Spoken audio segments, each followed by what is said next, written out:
আমার মনে হয় যে আমার ইমানও এত মজবুত হয় নাই যে ইমান আমার ভাইয়ের মজবুত হয়েছে যতটা মজবুত হয়েছে। আমার ইমান অতটা মজবুত না, আমার ভাইয়ের ইমানটা যত মজবুত। সত্যি আজকে আমার বুকটা গর্বে ভরে গেছে। আমি শুধু মনে মনে তালাশ করতাম সে আবু বকর কোথায়, কালেমা তো পড়াইলাম, আর তো খোঁজ পাইলাম না। আজকে আমি চরমনের ময়দানে এসা তারে খুঁজে পাইছি। ইমান, আপনারও ইমান, আমারও ইমান, তারও ইমান। বাবা মা কান্না করছে এক জজের সামনে, এক পাশেও দাঁড়িয়ে বুক ফুলিয়ে বলছে কালেমা পড়ছি তো আর ফিরার সুযোগ নাই, মরে যাব কালেমা ছাড়বো না। বলে আপনি আমাকে ফাঁসিতে ঝুলিয়ে দেন, এরপরেও আমি আর ফিরে যাব না। জানেন ইমান কাকে বলে? 1 বছর 2 মাস আগে আমি কোন এক আল্লাহর বান্দারে কালেমা পড়াইছিলাম গাইবান্দার এক মাহফিলের ময়দানে। আজ যা চরমনা এসছি, মাগরিবের পরে ফোন দিছে, হুজুর কেমন আছেন? কেডা? কয় আবু বকর। কেডা? আবু বকর, আমার দেওয়া নাম। কই তুই? আমি দি চরমনাই। ওই চরমনাই কি হর? আমি মাদ্রাসায় পড়ি। আমি দি চরমনাই, নদীর পার। দৌড়া কাছে যাইয়া জোরায়া ধরছে, কয় হুজুর একটু দোয়া করেন, আমি চরমনাই মাদ্রাসায় এখন পড়ি। আহা, মনে মনে খালি তালাশ করতেছিলাম এই আবু বকর যে কালেমা পড়াইলাম কোনো যোগাযোগ নাই, বাচ্চায় থাকলো না মইরা গেল। একবার তো তারে বাপ মা পুলিশ দিয়া ধরায় নিয়েই গেছে, 3 দিন থাইকা আবার ফিরে আইছে। এই ফিরে আইসে আমার সঙ্গে একটু কথা হয়েছে, আর কথা হয় নাই। কথা হয়েছে কি, কয় হুজুর আমারে যা নির্যাতন করছে নিয়ে যাইয়া আমারে সারা রাত না খাওয়াইয়া রাখছে। জজের সামনে উঠছি, জজ সাহেবে কয় মুসলমান হইছ কে, বাপ মার কাছে ফিরা যা। কয় হুজুর কালে, জজ সাহেব কয় স্যার কালেমা যখন পড়ছি জীবন যাবে তো বাপ মার কাছে ফিরা যাবো না। চিন্তা করা যায় আপনার আমার ইমান কেমন আর তার ইমানের ধাস কেমন। এজন্যই তো আল্লাহ বলছেন ইন্নাল্লাযীনা আমানু ওয়া আমিলুস সলিহাত, ইন্নাল্লাযীনা আমানু ওয়া আমিলুস সলিহাতি ওয়া আমিলুস সলিহাতি কানাত লাহুম জান্নাতুল ফিরদাউসি নুজুলা। এজন্যই তো আমার রব্বে কারিম আল্লাহ ডাক দিয়া কয় ইন্নাল্লাযীনা আমানু, নিশ্চয়ই যারা ঈমান আনবে। বলে কেমন ঈমান আনবে? খালি ঈমান আনলেই হবে? বলে ঈমান আনবে সাহাবা একরামের মতো, ওয়াইদা কিলা লাহুম আমিনু কামা আমানান নাস। বলে জীবন চলে যাবে, ঈমান ছাড়বে না। আমি যখন আবু বকরের এই ঘটনাটা শুনতেছিলাম, সামনে দাঁড়ায়া দাঁড়ায়া, বৃষ্টি পড়তেছে, মাহফিল ক্যান্সিল, মসজিদের মধ্যে দাঁড়ানো যায়, জড়ায়া ধরছে, কয় হুজুর আমারে তো ধইরা নিয়ে গেছিল, আমার নামে গুমের মামলা পর্যন্ত হয়েছে, আমি নিয়ে ওরে গুম করে ফেলাইছি। এই ঘটনাটা আমি কয়েকটা মাহফিলে বয়ান করছি, কয়েকটা বয়ানে আমি এই ঘটনাটা বলছি। আজকে আইসা দেখি আমার ভাই, আমার কলিজার ভাই চরমনাই মাদ্রাসায় পড়ে। আহা, কাকে বলে ইমান? ইমান কেমন, ইমানের স্বাদ কেমন আবু বকরে দেখলে বোঝা যায়। ভাবছেন এই আবু বকর কোথায় আর আপনি কোথায় জানেন? আবু বকর দাঁড়াও, আসো আমার কাছে। কোন ইমানের কথা আল্লাহ তাআলা ঘোষণা করছে?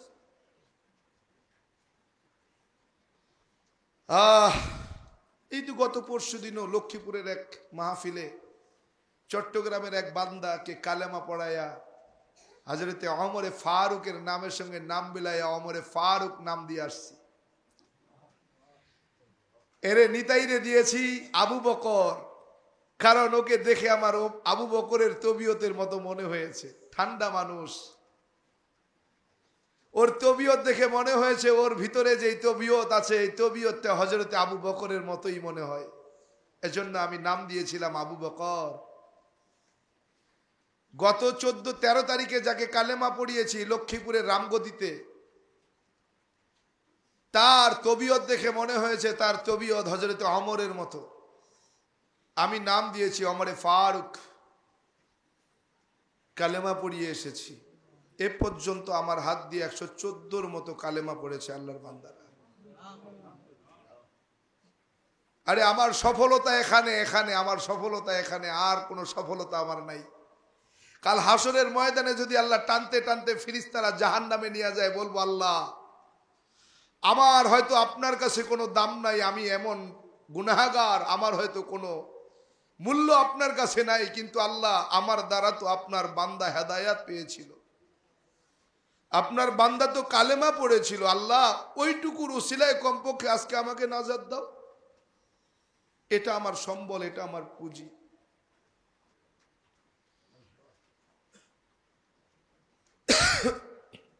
তো যেটা বলতেছিলাম, 1 নম্বর কথা কি?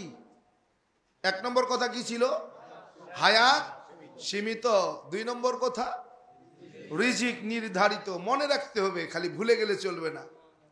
3 নম্বর কথা মৃত্যু অবধারিত। হবে কি হবে না? কুল্লু নাফসিন যায়িকাতুল মাউত সুম্মা ইলাইনা তুরজাউন। আল্লাহ তাআলা ডাক দিয়া বলেন, আল্লাহ তাআলা ডাক দিয়া বলেন, কুল্লু নাফসিন যায়িকাতুল মাউত। ও পৃথিবীর মাখলুকেরা শুনে রাখো, 18,000-এর কম বা বেশি মাখলুক আমি আল্লাহ বানাইছি। তুমি যত বড় হও না কেন, যত ক্ষমতাওয়ালা টাকাওয়ালা দাপটওয়ালা হও না কেন, কুল্লু নাফসিন যায়িকাতুল মাউত, মৃত্যুর স্বাদ তোমাকে পান করতে হবে। মৃত্যুর থেকে আজ পর্যন্ত কেউ বাঁচে নাই, তুমিও বাঁচবে না। মৃত্যুর থেকে পলায়ন করে কেউ রক্ষা পায় নাই, তুমিও পাবে না। মৃত্যুর থেকে পলায়ন করে নমরুদ বাঁচতে পারে নাই, মৃত্যুর থেকে পলায়ন করে ফিরাউন বাঁচতে পারে নাই, মৃত্যুর থেকে পলায়ন করে সাদ্দাত বাঁচতে পারে নাই, মৃত্যুর থেকে পলায়ন করে ওই কারুন বাঁচতে পারে নাই, মৃত্যুর থেকে পলায়ন করে হামান বাঁচতে পারে নাই, মৃত্যুর থেকে পলায়ন করে গাদ্দাফি বাঁচতে পারে নাই, মৃত্যুর থেকে পলায়ন করে সাদ্দাম বাঁচতে পারে নাই। এই মৃত্যুর থেকে পলায়ন করে তুমি আমিও কিন্তু বাঁচবো, বাঁচার কোনো উপায় নাই, উপায় নাই, উপায় নাই। বলে বান্দা মৃত্যু তোমার হবে, নাম নিশানা পরিচয় ঠিকানা একদিন বিলীন হয়ে যাবে। বলে কেমন? আল্লাহ তাআলা অন্য আয়াতে কারিমার মধ্যে জানায়া দেয়, কাইফা তাকফুরুনা বিল্লাহি ওয়া কুনতুম আমওয়াতান ফাহইয়াকুম সুম্মা ইউমীতুকুম সুম্মা ইউহয়িকুম সুম্মা ইলাইহি তুরজাউন। আল্লাহ তাআলা বলেন, কাইফা তাকফুরুনা বিল্লাহি ওয়া কুনতুম আমওয়াতা। আয় বান্দা, কিসের এত অহংকার, কিসের এত গরম? তুমি তো ছিলেই মৃত। কি তোমার তো কোনো নাম নিশানা পরিচয় ঠিকানা কিছুই ছিল না, কিছুই না। তুমি ছিলে মৃত, মৃত আমওয়াতা। বলে তুমি ছিলে মৃত। আল্লাহ পাক রব্বুল আলামিন বলেন, সুম্মা ইউমীতুকুম সুম্মা ইউহয়িকুম। আয় বান্দা, ফাহইয়াকুম, বলে মৃত্যু থেকে আমি আল্লাহ তাআলা তোমাকে হায়াত দিয়া দিলাম, হায়াত। এখন তোমার নাম নিশানা পরিচয় ঠিকানা আছে। এখন তোমার নাম আব্দুর রহমান, আব্দুর রহিম, আব্দুল করিম, আব্দুল জব্বার, আব্দুল সত্তার। আবার সুম্মা ইউমীতুকুম, আবার তুমি মৃত্যুবরণ করবে। তোমার নাম নিশানা পরিচয় ঠিকানা সব বিলীন হয়ে যাবে। তুমি আব্দুর রহিম, আব্দুর রহমান, আব্দুল করিম, আব্দুল জব্বার নাকি আব্দুল সত্তার, তোমাকে কেউ চিনবে না, কেউ চিনবে না, কেউ চিনবে না। কোথায় তুমি বিলীন হয়ে যাবে? আল্লাহ অন্য আয়াতের মধ্যে জানায়া দেয়, মিনহা খলাকনাকুম ওয়া ফিহা নুঈদুকুম ওয়া মিনহা নুখরিজুকুম তারাতান উখরা। আল্লাহু আকবার। আল্লাহ তাআলা জানায়া দেয়, মিনা খলাকনাকুম। এ বান্দা, কিসের এত অহংকার? এই মাটির থেকেই তো তোমারে বানাইছি। ওয়াফিহা নুইদুকুম, এই মাটির সঙ্গে তোমারে মিশায়া দিলাম। অমিনহা নুখরিজুকুম তারাতান উখরা, এই মাটির থেকে আবার তোমাকে জীবিত করা হবে। আরে বান্দা, এক সময় তোমার নাম নিশানা পরিচয় ঠিকানা ছিল, এখন তোমার নাম নিশানা পরিচয় ঠিকানা বিলীন হয়ে গেল। বলে কেমন? তোমার এন্তেকালের সঙ্গে সঙ্গে তোমার আত্মীয় স্বজন আপনজন তোমাকে 3 দিন স্মরণে রাখবে, 3 দিন তোমার জন্য শোক পালন করবে, এরপরে সবাই তোমাকে ভুলে যাবে। তোমার ঘরের বিবি, যার জন্য জীবন যৌবন তুমি বিলীন করে দিলে, ওই বিবিও তোমাকে 4 মাস 10 দিন স্মরণ করবে, 4 মাস 10 দিন তোমার জন্য শোক পালন করবে। তোমার বিবির যদি শরীরে যৌবন থাকে, 4 মাস 10 দিন পরে আরেকজন স্বামী নিয়া নতুন সংসার বাঁধবে, তোমাকে ভুলে যাবে। কথা বলেন, কথা বলেন। এ বান্দা আমার, ও আল্লাহর বান্দা, আবার তোমার বাবা মা যাকে ছাড়া তুমি বাঁচতে না, যারা তুমি হোঁচট খায় পড়লেও ব্যথা পাইতো, ব্যথা। এ বান্দা, তোমার এন্তেকালের 1 বছর পর্যন্ত তোমার বাবা মা তোমাকে স্মরণ করবে। 1টা বছর অতিবাহিত হয়ে গেলে তোমার কবরের দিকে ভুলে কখনো তাকায়া দেখবে না, ঠিক কিনা? এ বান্দা, কোথায় তুমি বিলীন হয়ে গেলে আর কোথায় তুমি চলে যাচ্ছ? আল্লাহ পাক রব্বুল আলামিন ডাক দিয়ে বলেন, সুম্মা ইলাইহি তুরজাউন, আমার দরবারে আবার তোমাকে ফিরে আসতে হবে, ফিরে আসতে হবে। পলায়া বাঁচার কোনো উপায় নাই, আমার দরবারে তোমাকে দণ্ডায়মান হতে হবে। বলে কেন? আর রব্বে কারীম, কেন আপনার সামনে দণ্ডায়মান হব? আল্লাহ পাক রব্বুল আলামিন বলেন, আল্লাযী খলাকাল মাউতা ওয়াল হায়াতা লিয়াবলুয়াকুম আইয়ুকুম আহসানু আমালা। বলে বান্দা, তোমাকে মৃত্যু দিলাম, হায়াত দিলাম, মৃত্যু আর হায়াতের মধ্যবর্তী একটা সময় আমি আল্লাহ তাআলা তোমাকে দিলাম। বলে কেন? বলে লিয়াবলুয়াকুম, তোমাকে পরীক্ষা করব এজন্য। বলে কিসের পরীক্ষা? বলে আইয়ুকুম আহসানু আমালা, হায়াতের জিন্দেগিতে তুমি কোন আমলটা করছো, কতটুকু আমল করছো, যৌবন কালটা তুমি কিভাবে ব্যয় করছো, কোন পথে আয় করছো, কোন পথে ব্যয় করছো, তোমার জীবনটা কোন জীবন বিধান অনুযায়ী সাজাইছো। এ বান্দা, তোমার সমস্ত হিসাব নিকাশ নেওয়ার জন্য, হায়াতের পরে মৃত্যুর আগে তোমার জীবনের হিসাব নিকাশ নেওয়ার জন্য, সুম্মা ইলাইহি তুরজাউন, আমার দরবারে তোমাকে দণ্ডায়মান হতে হবে, আমার দরবারে তোমাকে ফিরে আসা লাগবে, আমার সামনে তোমাকে দাঁড়ানো লাগবে। এ বান্দা, পালায় কেউ বাঁচতে পারবে না, পারবে না, পারবে না। তুমি আমিও পালায় বাঁচবো না। এজন্য প্রায় সময় বলি, 3টা কথা যদি মুমিন মনে রাখে, স্মরণে রাখে। 1 নম্বর কথা বলে হায়াত কিন্তু সীমিত, 2 নম্বর কথা বলে রিজিক কিন্তু নির্ধারিত, 3 নম্বর কথা মৃত্যু নিশ্চিত। এই 3টা কথা যদি উম্মত মনে রাখতে পারে, আমার বিশ্বাস বান্দা আল্লাহর ওলি হইয়া কবরে যাইতে পারে। এই 3 কথা যার স্মরণ থাকবে তার দ্বারা গুনাহ হবে। এই 3 কথা যার স্মরণে রাখবে সে নামাজ ছাড়বে। এই 3টা কথা যার স্মরণে থাকবে সে সুদ ঘুষ খাবে। এই 3টা কথা যার স্মরণে থাকবে সে বেপরদায় চলবে। হ্যাঁ, এই 3টা কথা যার স্মরণে থাকবে সে মানুষের জমিনের আইল ঠেলবে। এই 3টা কথা যার স্মরণে থাকবে সে মিথ্যা কথা বলবে। এই 3টা কথা যার স্মরণে থাকবে সে রোজা ছাড়বে। হ্যাঁ, ছাড়বে? বলে না না না, ছাড়বে না। বলে কেন? বলে হায়াত কিন্তু সীমিত, না জানি কোন সময় মালাকুল মউত এসে থাবা মাইরা রূহটাকে নিয়ে যায়। আরে রিজিক কিন্তু নির্ধারিত, যতই দৌড়াদৌড়ি করি না কেন, রিজিক বাড়ানো কমানোর ক্ষমতা আমার নেই। মৃত্যু হবে নিশ্চিত, যতই দৌড়াদৌড়ি করি, দুনিয়ার পিছনে যতই দৌড়াই, মৃত্যু একদিন হবে। তাইলে এত কিছু করে লাভ কি হবে? সব দুনিয়ার কামাই দুনিয়ায় পড়ে থাকবে। আল্লাহ পাক, আল্লাহর নবী ডাক দেয়া বলেন, হুব্বুদ দুনিয়া রাউসুল খতিয়া আও কামা ক্বালান নাবিয়্যু আলাইহিস সালাতু ওয়াস সালাম। বলে সমস্ত উম্মতকে দুনিয়ার মহব্বতই জাহান্নামের দিকে টেনে নিয়ে যাবে। এরে উম্মত, দুনিয়ার মহব্বত যার ভিতরে যত বেশি, জাহান্নামে যাওয়ার জন্য তার তত তাড়াতাড়ি। যার ভিতরে যত দুনিয়ার মহব্বত তার ভিতরে তত বেশি গুনাহ। যে যত বেশি দুনিয়ার মোহব্বত করবে তার দ্বারা তত গুনাহ হবে। বলে আমি 1 লক্ষ টাকার মালিক, কেমনে 2 লক্ষ বানানো যায়? বলে মিথ্যা কথা বলা লাগবে। বলে বলতে হলেও বলবো, 2 লক্ষ টাকা আমার কামাই করাই লাগবে। কথা বলেন। আমার সম্মান পেতে হবে, মিথ্যা কথা বলা হলেও সম্মান পাইতে হবে। বলে সম্মানী হতে হবে, মানুষ আমারে সম্মান করবে। মিথ্যা কথা বইলা সম্মানী হবে? মিথ্যা কথা বলা নেকের কাজ? হ্যাঁ। বলে কেন কেন? বলে দুনিয়ার জমিনে সবাই আমারে সম্মান করবে, সালাম দেবে, আমারে সম্মানের একটা চেয়ার আগায়া দেবে।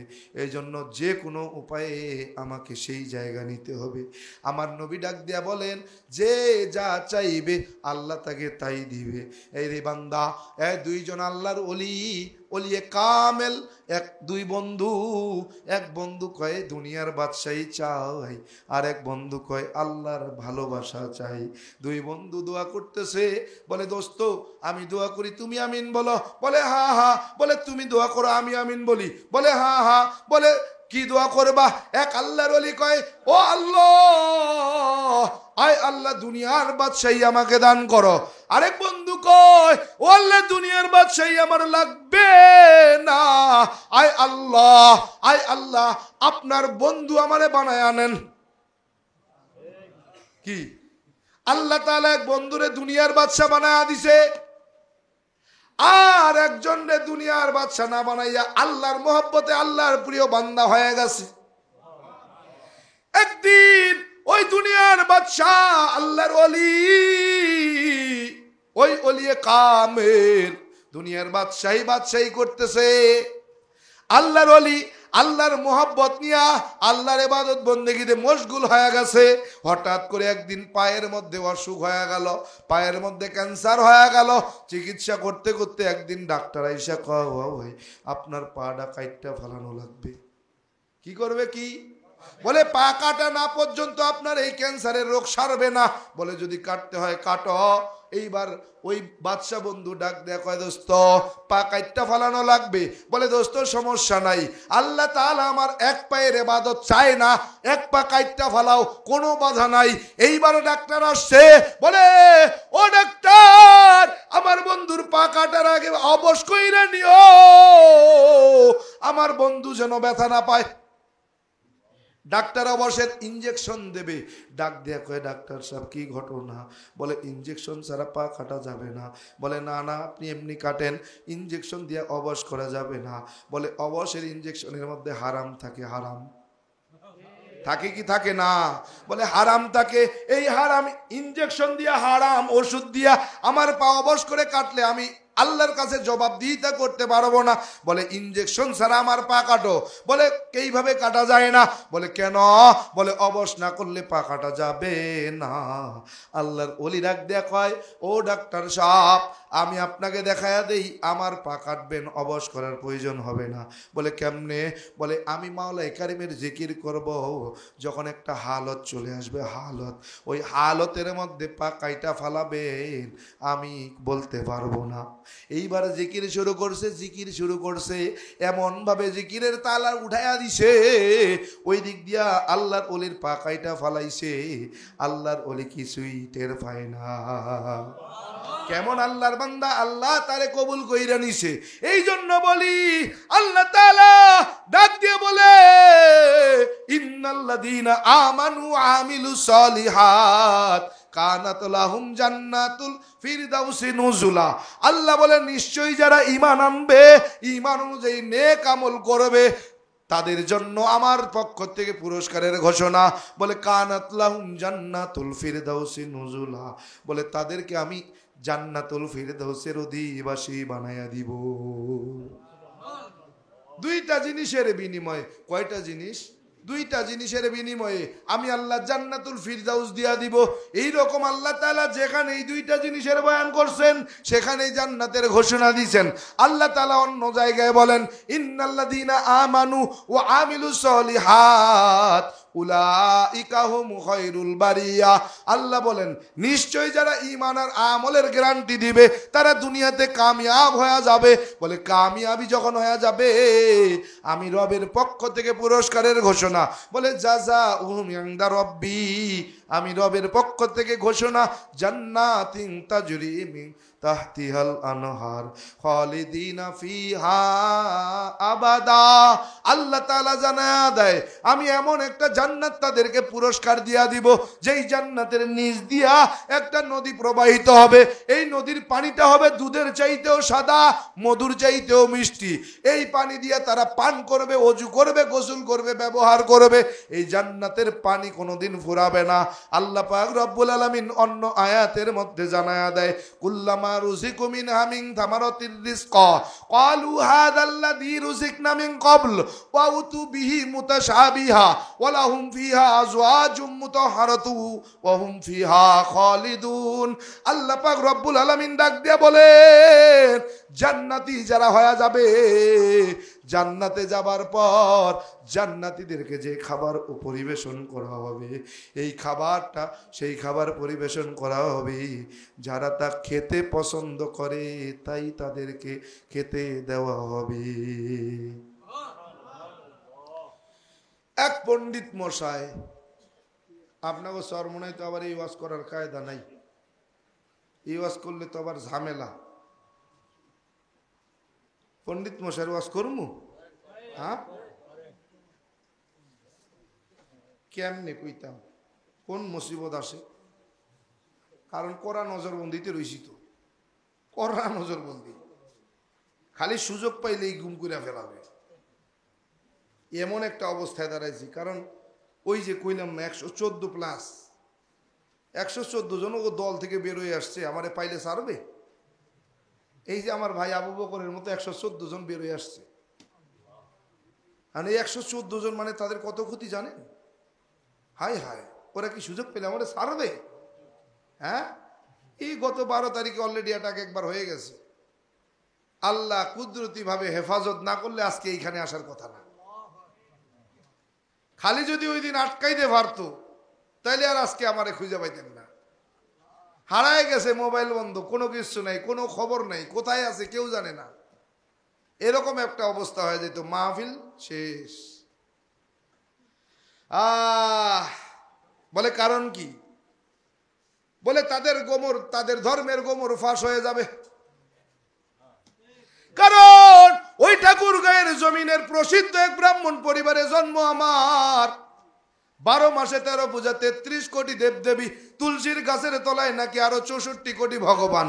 আমি বেদ পুরাণ রামায়ণ মহাভারত জেন্দা বেস্তা স্মৃতি শ্রুতি মনুসংহিতা শ্রীমদ ভাগবত গীতা রাজভোগ কালী ভোগ ছাড়া অসংখ্য কিতাবাদি গবেষণা কইরা 44,441 খানা মন্ত্র পইরা দেখলাম তার ভিতরে 30,000 মন্ত্র শুধু মুসলমানের গুণগান।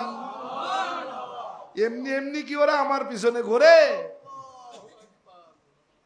এই 30,000 মন্ত্র কোরআনে হাকিমের 30 পারা, 114টি সূরা, 6,666 মতান্তরে 6,238 আয়াতের সঙ্গে হুবহু মিল পাওয়া যায়।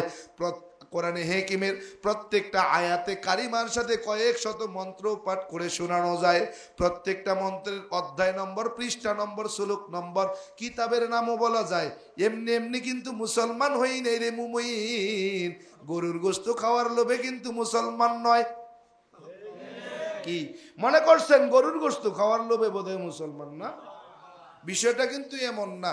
আপনি তো মুসলমানের ঘরের মুসলমান, আমি কই আপনি শূন্য মুসলমান, আর আমারে আমি হলাম বুজ্জা শূন্য জাইন্না হের পরে মুসলমান। আপনারে যদি কই আপনি শূন্য মুসলমান, আপনি বিশ্বাস করবেন, মানবেন? বলে না না, আমরা শূন্য মুসলমান, প্রমাণ কি? বলবো আপনি যে মুসলমান, আপনার পরিচয় কি? বলবেন আই এম মুসলিম, আমি মুসলমান। আমি বলবো না, মানি না, আপনি মুসলমান। বলে কেন মানবেন না? চামড়া কাটছি না। কই চামড়া কাটই না মুসলমান? না রে বন্ধু না, চামড়া কাটলে কিন্তু মুসলমান হয় না। কথা কন, কথা কন। এখন বিজ্ঞান প্রমাণ করছে পুরুষরা যৌন রোগ থেকে বাঁচার জন্য চামড়া কাটা বড় নিয়ামত। চামড়া কাটলে যৌন রোগ থেকে পুরুষরা বাচ্চা যাবে। এজন্য অনেক অমুসলিমরা এখন চামড়া কাটতে কাটতে নিজেরে মুসলমান বানাইতেছে নাকি? হ্যাঁ, চিন্তা করা যায়। এখনো মুসলিমরা এরকম চামড়া কাটতেছে কেন? বলে যৌন রোগ থেকে বাঁচার জন্য। তাইলে বুঝা গেল চামড়া কাটলেও মুসলমান হয় না। তাইলে আপনি কেমনে প্রমাণ করবেন আপনি মুসলমান? বলে হুজুর কেন মুসলমান না? আমি বলবো না না আপনি মুসলমান না। প্রমাণ যদি দিতে না পারেন আপনাকে মুসলমান বলে স্বীকার করব না। বলে হুজুর আমি তো মুসলমান, এতে সন্দেহ নাই। বলে প্রমাণ কি? বলে হুজুর জন্মের পর যখন 7 বছর বয়স হয়ে গেল বাবায় ডাক দেয়া বলে চলো সন্তান মসজিদে চলো, নামাজ পড়তে চলো। বলে রোজার জন্য ইফতার সেহেরির সময় ডাক দেয়া কয় সন্তান রোজা রাখো। যখন ইসলামের বিধানগুলো মানার জন্য বারবার বলছে আমি মানি নাই। বাবারে বলছি বাবা কেন মানবো? বলে আমরা মুসলমান, এই জন্য আমাদের দিক নির্দেশনা, আমাদের দ্বীনের কথাগুলো, ইসলামের শরীয়তের বিধানগুলো মানা লাগবে, এটা আমাদের দায়িত্ব। বলবে কেন? বলে আমরা মুসলমান। সন্তান ডাক দেয়া কয় বাবা আমরা যে মুসলমান প্রমাণ কি? বলে বাবা আমি তোর বাবা, আমি মুসলমান, আমার বাবা মুসলমান, তার বাবা মুসলমান, তার বাবা মুসলমান, তার বাবা মুসলমান, 14 গোষ্ঠী ধইরা মুসলমান, যেহেতু আমিও মুসলমান, তুই আমার সন্তান হিসাবে তুইও কিন্তু মুসলমান। সন্তান হিসেবে কি তুইও মুসলমান। অতএব বুঝা গেল আমরা সুন্নাহ মুসলমান। বাবাই কইছে এই জন্য আমরা মুসলমান, মায়ে কইছে এই জন্য আমরা মুসলমান। আপনি যদি আমাকে প্রশ্ন করেন আপনার পরিচয় কি, আমি বলবো আই এম মুসলিম, আমিও মুসলমান। বলবেন কেমন মুসলমান? আমার জন্ম হয়েছে হিন্দু পরিবারে, আমার বাবা হিন্দু, মা হিন্দু, 14 গোষ্ঠী হিন্দু। আমারে যদি বলেন আপনি কেমন মুসলমান, কারণ জন্মের পর আমার বাবা যখন বুঝ হওয়া শুরু হয়েছে বাবা আমাকে বুঝাইছে, বসে বসে কোলে করে নিয়ে বুঝাইছে এ বাবা মন্দিরে চলো, ঠাকুরের পূজা করো, 12 মাসে 13 জন খোদা মানো, 33 কোটি দেবদেবী মানো, তুলসীর গাছের তলায় 64 কোটি ভগবানের আরাধনা করো। বলে কেন? আমরা হিন্দু, এজন্য হিন্দুর বিধান অনুযায়ী আমাদের মূর্তি পূজা করতে হবে, ভগবানের পূজা করতে হবে, ভগবানের আরাধনা করতে হবে। কারণ কি? বলে আমরা হিন্দু। বলে আমরা যে হিন্দু এর প্রমাণ কি? বলে বাবা তুই আমার ছেলে, আমি তোর বাবা, আমি হিন্দু, আমার বাবা হিন্দু, তার বাবা হিন্দু, তার বাবা হিন্দু, 14 গোষ্ঠী ধইরা হিন্দু। বাবা যেহেতু আমি হিন্দু, আমার সন্তান তুই, তুইও কিন্তু হিন্দু। কি ঠিক কি না? কিন্তু আমি কি? আমি কি? এখন প্রমাণ দিব কেমনে আপনি মুসলমান? বাপ দাদা 14 গোষ্ঠী হিন্দু, আপনি কেমনে মুসলমান? আমি এজন্য বলবো আপনি শূন্য মুসলমান, আর আমি জান্না বুঝা শূন্য, এরপর মুসলমান। কখন মুসলমান? জান্না বুঝা শূন্য, এরপর মুসলমান। বলে কেমন কেমন কেমন কেমন কেমন? সংস্কৃত ভাষার উপরে পাণ্ডিত্য নিলাম, ডিগ্রি নিলাম, গবেষণার এক পর্যায়ে বাবার কাছে গিয়া বলি বাবা রাজভোগ কিতাবের 2192 পৃষ্ঠার মধ্যে একখানা মন্ত্র দেখলাম, মন্ত্রের অর্থ কি জানতে চাই। বলে বাবা এ সন্তান তোমারে না আমি পণ্ডিত বানাইছি, ডিগ্রি দিছি, বড় ডিগ্রিধারী, তুই মন্ত্রের ব্যাখ্যা করবি, আমি শুনবো। বললে বাবা বলে কি মন্ত্র বলো? আমি বললাম বাবা ওই রাজভোগ কিতাবের 2192 পৃষ্ঠার মধ্যে মন্ত্রখানা লিখেছেন, বলে কৃষ্ণ কৃষ্ণ শ্রীনন্দ কেশ সর্বনাম যুগে। বাবা বলে মানে কি, অর্থ কি বল? আমি বললাম বাবা ভগবান শ্রীকৃষ্ণ ডাক দিয়া বলে যুগে যুগে কালে কালে মানুষের কল্যাণে ভগবান শ্রীকৃষ্ণ অগণিত অবতার হয়ে দুনিয়ার জমিনে অবতরণ করলেন। সমস্ত অবতারগণ ভগবান শ্রীকৃষ্ণকে ভগবান বইলা মাইনা নিলেন। বাবা কয় ঠিকই তো বলছে। আমি বললাম না না ঠিক হতে পারে না। বলে কেন? আমি বললাম বাবা মানুষের কল্যাণে ভগবান শ্রীকৃষ্ণ যখন মানুষের ভালোর জন্য পূর্ব আকাশে সূর্য হইয়া ঝুলে গেলেন। ওই সূর্যটাকে কোন ভগবান পরিচালনা করেছেন? যেই সূর্য আজ পর্যন্ত পূর্ব দিক উঠে পশ্চিম দিকে ডুবে, আজ পর্যন্ত কোনোদিন পশ্চিম দিকে উঠা পূর্ব দিক ডুবে নাই, দক্ষিণ দিকে উঠা উত্তর দিক ডুবে নাই, উত্তর দিকে উঠা দক্ষিণ দিকে ডুবে নাই, এখনো পূর্ব দিক উঠে আর পশ্চিম দিকে ডুবে। কথা বলেন ঠিক কিনা? তার মানে এই ভগবান শ্রীকৃষ্ণ যখন সূর্য হইয়া পূর্ব দিক ঝুলে গেলেন, এই ভগবান শ্রীকৃষ্ণ নামক সূর্যদেবকে কোন ভগবান পরিচালনা করেন? বাবাই বলে শ্রীকৃষ্ণ। আমি বলি না। বলে কি বলতে চাও? আমি বললাম বাবা, ওই সূর্যদেবকে যিনি আজ পর্যন্ত এখন পর্যন্ত পূর্ব দিকে উঠাইয়া পশ্চিম দিকে ডুবায়, তিনি আর কেউ না মুসলমানদের আল্লাহ। বাবা ডাক দিয়ে করে খোকা, খোকা কি বলতে চাও তুমি? আমি বললাম বাবা কিছুই বলতে চাই না, জানতে চাই। বলে কি জানতে চাও তুমি বলো। আমি বললাম বাবা, এই 12 মাসে 13 জন খোদা, 33 কোটি দেব দেবী, তুলসীর গাছের তলায় 64 কোটি ভগবান, আপনার কি জানা আছে তার কোনো প্রমাণ? বলে না না। আমি বললাম বাবা আমার জানা আছে। বলে কেমন? বলে না তস্য প্রতিমাস্তে। বাবা কয় অর্থ কি বল। আমি বললাম বাবা ভগবান ওই বেদ বেশ লিখে দিয়েছেন, জানাইয়া দেন বেদের মধ্যে। বলে না তস্য প্রতিমা আসতে। বলে অর্থ কি বল। বললাম ভগবান সৃষ্টিকর্তা ডাক দিয়া বলে, আমি সৃষ্টিকর্তার কোনো আকার নাই, আকৃতি নাই, প্রতিচ্ছবি নাই, প্রতিমূর্তি নাই, আমাকে ধরা যায় না, ছোঁয়া যায় না, লাল নীল হলুদ না সবুজ নাকি হলুদ তা অনুভব করা যায় না। কথা বলেন, দেখা যায়নি? হ্যাঁ, সৃষ্টিকর্তাকে দেখা যায়? বলে না, তারাও বলতেছে না তস্য প্রতিমা আসতে, আমি সৃষ্টিকর্তার কোনো আকার নেই, আকৃতি নাই, প্রতিমূর্তি নাই, প্রতিচ্ছবি নাই, আমাকে দেখা যায় না, ধরা যায় না, ছোঁয়া যায় না, লাল নীল হলুদ না সবুজ তা অনুভবও করা যায় না। আমি বললাম বাবা মন্ত্র যদি সত্য হয়, 12 মাসে 13 জন খোদা, 33 কোটি দেব দেবী, তুলসীর গাছের তলায় 64 কোটি ভগবান, তার কোথায় আছে, তার কি প্রমাণ? বাবা কয় আমার জানা নাই। আমি বললাম বাবা বলেন তো সৃষ্টিকর্তা কয়জন? বাবা কয় কেন, সৃষ্টিকর্তা একজন, তাইলে 12 মাসে 13 জন কারা? বলে বাবা 12 মাসে 13 জন যেই হোক, 12 মাসে 13 জন খোদার পূজা করি, তবে সব খোদার রূপ একই, সবাই এক জায়গারই খোদা। বলে 12 মাসে 13 জনের রূপ পাল্টাইয়া 13 রকমের ক্ষমতার খোদার পূজা করি। মূলত 13 জন খোদার ক্ষমতা, এক সৃষ্টিকর্তা ঈশ্বর। নাউজুবিল্লাহ কর। আমি এই মন্ত্রের ব্যাখ্যা করতে যাইয়া এক পণ্ডিত মশাই আমার এই মন্ত্রের ব্যাখ্যা নিয়ে ট্রল করছে, ট্রল। উনি বলতেছেন যে হুজুরে যা বলছে এটা মিথ্যা। কেন? 33 কোটি শব্দ অর্থে উনি যা বুঝাতে চেয়েছেন মূলত এটা নয়। 33 কোটি শব্দের অর্থ, 33 কোটি শব্দের অর্থ হলো 33 প্রকার। 33 প্রকার। আমরা যাকে সৃষ্টিকর্তা হিসেবে মানি তার ক্ষমতার প্রকার ভেদ 33। তার মানে বোঝাইলো তাদের খোদার ক্ষমতা হলো 33 প্রকারের। কিন্তু আমার রব্বে কারিমের ক্ষমতা কত? হ্যাঁ, কত?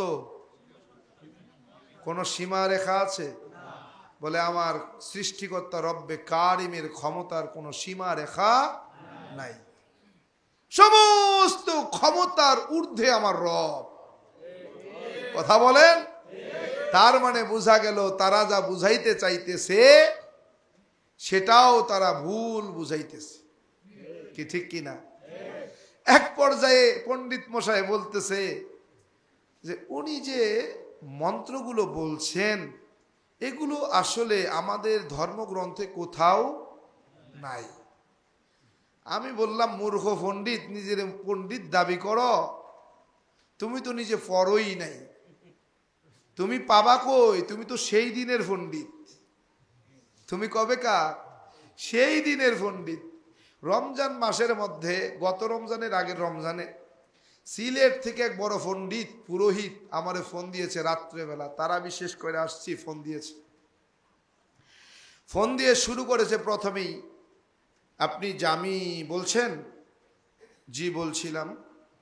শুরু করেছে গালি, ডাইরেক্ট গালি, আর কোনো কথা নেই। জামি বলছেন? জি বলছিলাম। এ পর্যন্ত আমি কথা বলেছি, 42 মিনিট কথা বলছে, শুধু গালি দিয়েছে।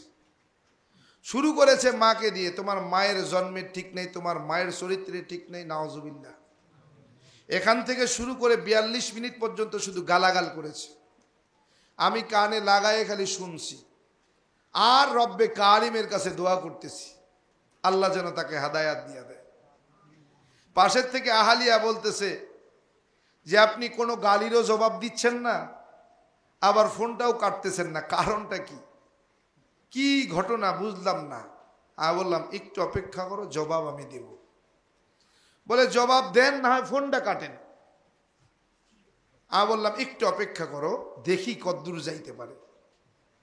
তো গালির শেষ পর্যায়ে এসে বলতেছে, জামিশা আমি যে এতক্ষণ আপনাকে গালাগাল করলাম, আপনার রাগ হলো না? না। কয় কি বলেন, এত গালি দেওয়ার পরেও আপনি রাগ করেননি? না, রাগ করবো কেন? একটা গালির জবাবও দিলেন না? বলেন না, জবাব দেওয়ার প্রয়োজন তো মনে করিনি। বলে কেন? বলে আপনি যখন গালি দিচ্ছিলেন আমি শুধু চিন্তা করতেছিলাম, আর রব্বে কারিমের কাছে বলতেছিলাম, আল্লাহ ই নাকি এত বড় পণ্ডিত, এত বড় ডিগ্রিধারী, এতগুলো ডিগ্রি পেয়েছে, আমাকে তার পরিচয় দিল যে আমি এত বড় ডিগ্রি, এত বড় পণ্ডিত, এত বড়, হ্যাঁ আমি ধর্মগুরু। রব্বে কারিম, আফসোস, সে কি তার ধর্মগ্রন্থ জানে না? গালি দেওয়া মহাপাপ। এভাবে দোয়া করতেছিলাম। শেষ যখন উনি প্রশ্ন করলেন যে এতগুলো গালি দিলাম, আপনি একটা জবাবও দিলেন না। আমি বললাম, দাদা পণ্ডিত মশাই, গালি যে আমার জানা ছিল না বিষয়টা কিন্তু এমন না, কারণ আমি ওপার থেকে এপারে আসছি। কি? ওপার থেকে এপারে আসছি, অতএব গালি যে জানি না বিষয়টা কিন্তু এমন না। গালি আমি জানি, আপনার প্রত্যেকটা গালির জবাব 10টা দিতে পারতাম, কিন্তু দেই নাই। কেন জানেন? আমি আপনার ধর্মগ্রন্থ পড়া দেখছি গালি দেওয়া মহাপাপ। আমি রসুলের হাদিস পড়ে দেখেছি গালি দেওয়া মহাপাপ। তো আমি দেখলাম পৃথিবীর জমিনে যত ধর্মগ্রন্থ আছে প্রত্যেকটা ধর্মগ্রন্থই গালিকে অসম্মান, গালিকে প্রশ্রয় দেয় না, গালিকে তারা স্বীকার করে না। গালি দেওয়া মহাপাপ প্রত্যেকটা ধর্মগ্রন্থই বলে। তো আপনি এত বড় পণ্ডিত, আপনি কি পয়রা দেখেন নাই আপনার ধর্মগ্রন্থ গালি দিতে নিষেধ করেছেন আপনার সৃষ্টিকর্তা? পণ্ডিত মশাই কোনো কথা বলছেন না। আমি বললাম, পণ্ডিত মশাই আপনার প্রত্যেকটা গালির জবাব আমার কাছে ছিল, দিতে পারতাম, দেইনি। কেন জানেন? কারণ আমার রসুলের আদর্শ ছিল, কেউ যদি তোমাকে গালাগাল দিয়ে তোমাকে কষ্ট দেয়, তুমি তাকে ভালো ব্যবহারের দ্বারা, ভালো কথার দ্বারা জবাব দিয়ে দাও। কি ঠিক কিনা? এজন্য আমি আপনাকে কোনো গালির জবাব দেইনি। আপনি তো জানেন না। এই যে ফোনটা কাটছে, আজ পর্যন্ত আর কোনোদিন একবার ফোন দিয়ে জিগায়নি, জামিশা আসলে আপনি গালির জবাব দিলেন না, বা নতুন করে কোনো গালি দেবে, বা কোনো ফোন করে আমাকে একটা কথা বলবে, আজ পর্যন্ত আর করেনি।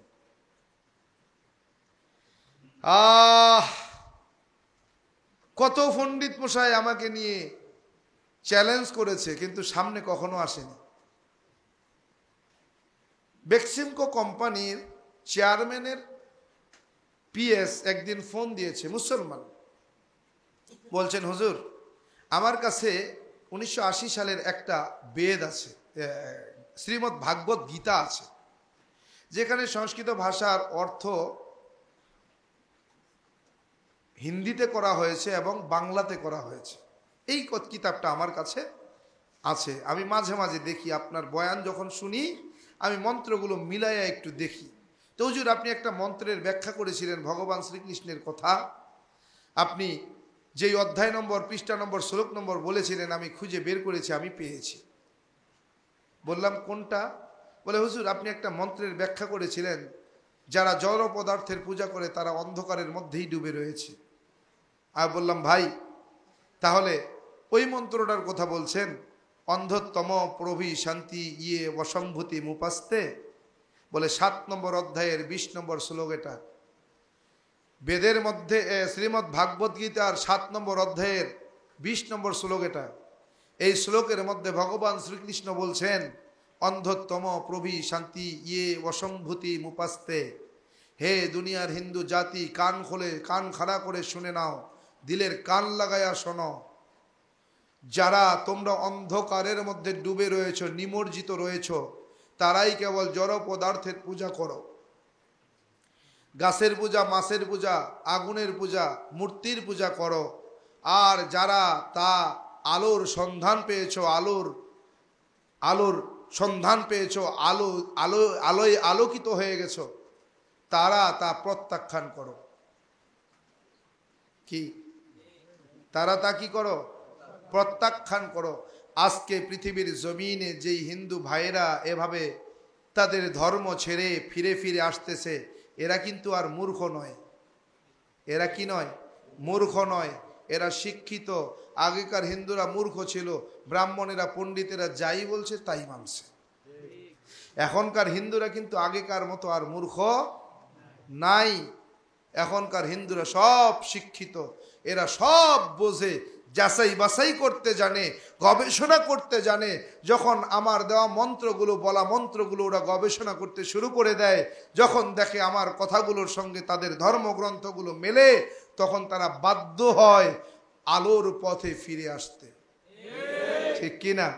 এই যে আমার ভাই, ওনাকে যখন জজ সাহেব বলছিলেন যে নিতাই কুমার তুমি কি দেখে মুসলমান হলেন, নিতাই বলতেছিল, আবু বকর বলতেছিল, স্যার আমি কিন্তু আর নিতাই নেই, আমি আবু বকর। আমি কি? আবু বকর, আমি আর নিতাই নই। বলে কি দেখে তুমি ইসলাম গ্রহণ করলে? বলে হুজুরের বয়ান শুনেছি, মন্ত্রের ব্যাখ্যা শুনেছি, শুনে আমি বুঝেছি যে আসলেই আমি ভুল পথে চলছি, এজন্য আমি কালেমা পড়েছি। বলে কোন হুজুরের বয়ান শুনেছিলে? বলে আব্দুর রহমান জামি, উনি আবু বকর বলতেছে হুজুর আমার সামনেই উনি মোবাইল বের করে আপনার বয়ান শুনে শুনে আমাকে বলছে যাও তুমি চলে যাও, তোমার উপরে আমার আর কোনো অভিযোগ নেই। উনি ওকে বলছেন, হ্যাঁ ফোন দিয়েছেন আমার কাছে, ফোন দিয়ে বলছে আবু বকর তো ইসলাম গ্রহণ করেছে আপনার কাছে, তো এই আবু বকর তো আর ফিরে যাবে না বাবা মার কাছে, তো একে এখন কোথায় দেব?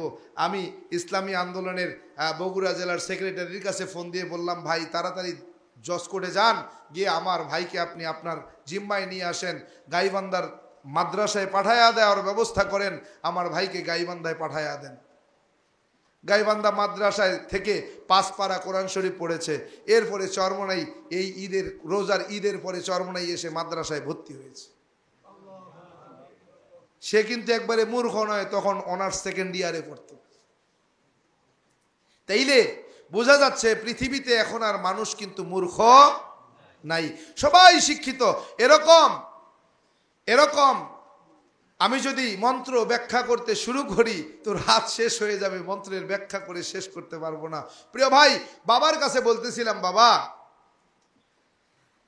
ভগবান শ্রীকৃষ্ণ বললেন যে যুগে যুগে কালে কালে মানব কল্যাণে আমি অগণিত অবতার হয়ে দুনিয়ায় অবতরণ করেছি, সমস্ত অবতারগণ আমি ভগবান শ্রীকৃষ্ণকে ভগবান বলে মেনে নিয়েছে। বাবা কয় ঠিকই বলছে। আমি বললাম না, এটা হতে পারে না। ভগবান শ্রীকৃষ্ণ যখন মানুষের কল্যাণে পূর্ব আকাশে সূর্য হয়ে ঝুলে গেলেন, এই সূর্যকে যিনি পরিচালনা করেছিলেন তিনি কেউ নয়, তিনি হলেন মুসলমানদের আল্লাহ। যদি এই সূর্য দেবতাকে 2 জন খোদাও পরিচালনা করত, একজনে কইতো সকালে উঠবি না, একজনে কইতো সন্ধ্যাবেলা ডুববি না, কি ঠিক না? তাহলে 2 ভগবানের মধ্যে, 2 খোদার মধ্যে মারামারি, এক পর্যায়ে হাতাহাতি, কিলাকিলি, ঘুষাঘুষি, এক পর্যায়ে খুনাখুনি, রক্তারক্তি হয়ে যেত, কি ঠিক কিনা? আব্বাজান সাইয়েদনা ইব্রাহিম আলাইহিস সালাম মূর্তি পূজারী আজরের ঘরে জন্ম তার। আজর মূর্তি বানায় বাজারে বিক্রি করে, আর ওই বাজারে বিক্রি করার সম্পদ দিয়ে অর্থ দিয়ে সংসার পরিচালনা করে। প্রত্যেক দিনের ন্যায় আজর খোদা কিছু বানাইয়া বাজারে নেবে, কিন্তু এই দিন খোদা বানাইতে যায় দেরি হয়ে গেছে। কি হয়েছে? দেরি হয়ে গেছে। তো খোদাগুলো বানাইয়া ইব্রাহিম নবী আলাইহিস সালাম রে ডাক দিয়া বলে, আয় ইব্রাহিম, খোদা বানাইলাম কিন্তু সময় স্বল্পতার কারণে তো আমার যাইতে একটু দেরি হবে, তুমি খোদাগুলোকে বাজারে নিয়ে যাও, আমি আসতেছি, আমি পবিত্র হয়ে গোসল করে স্নান করে আমি আসতেছি, তুমি যাও।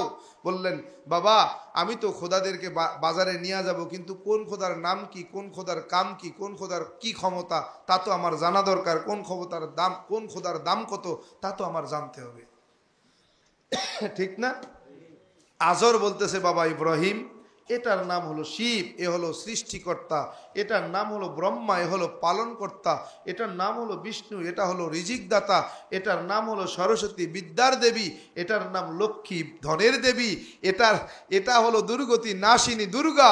এইভাবে খোদাদের পরিচয় দিয়া, সব খোদার পরিচয় দিয়া কয়, যাও এবার তুমি বাজারে নিয়ে যাও, এই খোদার দাম এত, এই খোদার দাম এত, এই খোদার দাম এত, আমি আসার আগে যদি কেউ কেনে এইভাবে বিক্রি করবা।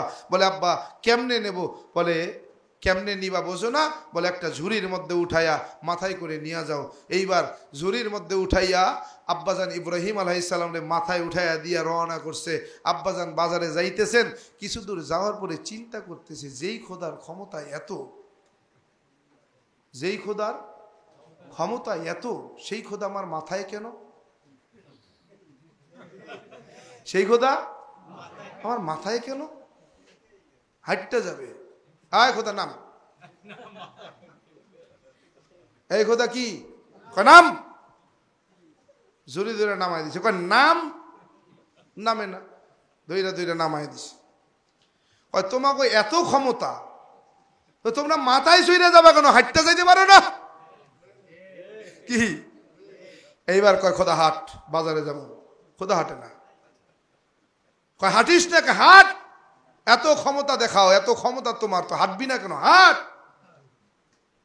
হাঁটে না। কয়, খোদা হাঁটবি নাকি ঠ্যাঙে দড়ি লাগামু?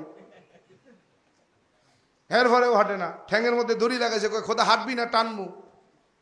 এর পরেও হাঁটে না। পয়গম্বরে ইব্রাহিম আলাইহিস সালাম টান শুরু করছে সামনে দাঁড়াইয়া। খোদা শেষরাইতে বাজারে গেছে। এই শেষরাইতে যাইয়া দেখে যে কোনো খোদার হাত নেই, কোনো খোদার পা নাই, কোনো খোদার মাথাই নেই।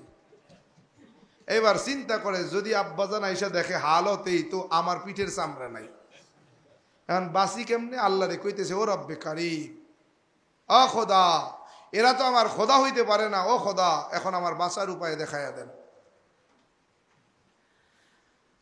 আল্লাহ তাআলা ইব্রাহিম আলাইহিস সালামের কাছে জিবরাইলের মাধ্যমে ওহি পাঠাইয়া দিলেন। কয়, বামে তাকায় দেখো, এর সমাধান আছে। বামের দিক মাথা ঘুরায় দেখে, 4 হাত বিশিষ্ট জিহ্বায় কামড় দিয়ে এক ভগবান স্বামীর বুকের উপরে পা রাইখা দাঁড়ায় রয়েছে।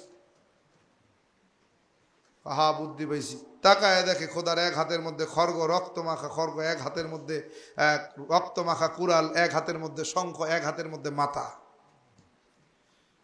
কয়, সমস্যা নাই, আব্বাজান আসলে বুদ্ধি আইছে, দিয়া দিব। এইবার কয়, কেমনে? কয়, কেমনে? বলে, আব্বাজান আইসা, আজর আইসা ডাক দেয়া কয়, ইব্রাহিম ঘটনা কি, এদের হালত এরকম কেন? আব্বা আমার কোনো দোষ নাই, আমি মাথায় করে নিয়ে আইসেই নামাই দিছি। আর নামাই দেওয়ার পরে এক একজন ক্ষমতা জাহির করছে, আমি সবার থেকে বড়। আর কি কয়? কয়, এক একজনে তার ক্ষমতা দেখাইতে যায়। কয়, এই আমার থেকে বড় খেটারে। আরেকজনকে আমার থেকে বড় খেটারে। এই সবাই কয় আমার থেকে বড় কে, আমার থেকে বড় কে। এই কথা কেউ বিশ্বাস, কেউ মানবে না, কেউ কাউরে বড় মানে না। এক পর্যায়ে হাতাহাতি, ঘুষাঘুষি, কিলাকিলি, ফাটাফাটি। যখন দেখলাম আমি বেসামাল, আমি আর কি করবো, ওই যে কালী, কেডায় ওই কালী দেখে দৌড়ে এসে কয়, থামিস না কা, তোরা মারামারি করলে পাবলিকের বুঝাবি কেমনে? এর পরেও যখন থামে না, ওই যে দেখেন কালীর হাতে রক্ত মাখা কুড়াল আর রক্ত মাখা খড়গ, কোপানো শুরু করছে এক পাশ থেকে। আর এই কোফের সোড়ে কারো হাত পড়ে গেছে, কারো পা পড়ে গেছে, কারো মাথা পড়ে গেছে। আমার কোনো দোষ নাই, সব দোষ কালীর। সব দোষ কার? কালীর। এই কথা কয়ে গেছে বাচ্চা, কি ঠিক না? আরে কপাল পোড়া, এখনো যদি না বুঝো কেমনে বুঝাইতাম ক? যেই খোদারে লক্ষ লক্ষ টাকা খরচ কইরা বানাইলা, 3 দিন এত সম্মান কইরা পূজা করলা, এত পূজা অর্চনা করলা, যেই খোদারে তোমরা এত দামি এত শক্তিশালী ভাববা পূজা করলা, 3 দিন লক্ষ লক্ষ টাকা খরচ করলা, 3 দিন পরে যখন এই খোদারে তোমরা নদীর ধারে নিয়ে ডুবাইতেছো, পাড়াইতেছো, তখন তোমার খোদার শক্তি কোথায় গেল? যেই খোদার এত শক্তি এত ক্ষমতা, সেই খোদারে তোমরা পাড়ায়া পাড়ায়া ডুবাইতেছো, তখন খোদার ক্ষমতা থাকে না? কি কি কথা কয় না?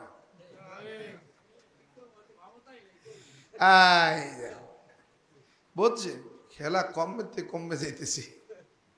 আহা, তাইলে বোঝা গেল কি যে 12 মাসে 13 জন খোদা থাকতে পারে, কিন্তু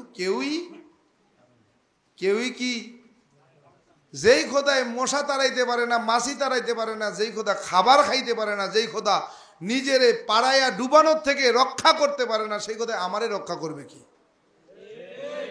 এইটাও যদি এখনো না বুঝো, তার কবে বুঝবা? মরার পর। সাবার বেজির গল্প মনে আছে না? হ্যাঁ, ধান খেতের মধ্যে সাপ আর বেজির সঙ্গে দেখা।